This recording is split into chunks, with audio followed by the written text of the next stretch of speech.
నిజంగా వచ్చి నించున్నాడు జటామండలంతో శివుళ్ళ. వాల్మీకి మహర్షి అయితే త్రిపురాసుర సంహారం చేసిన పరమశివుళ్ళ ఉన్నాడని ఉపమానం వేశాడు.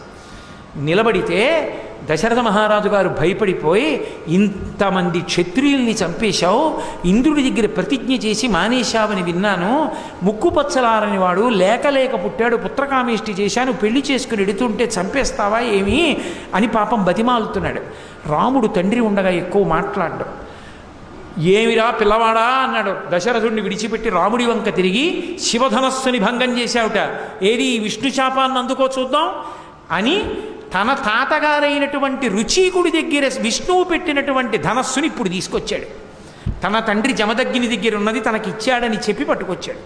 పట్టుకొచ్చి, ఏది శివధనస్సుని ఎక్కుపెట్టిన వాడివి విష్ణు ధనస్సు కూడా ఎక్కువ పెట్టన్నాడు. ఆయన వెంటనే విష్ణు చాపాన్ని అందుకున్నారు. బాణాన్ని సంధించు అన్నాడు.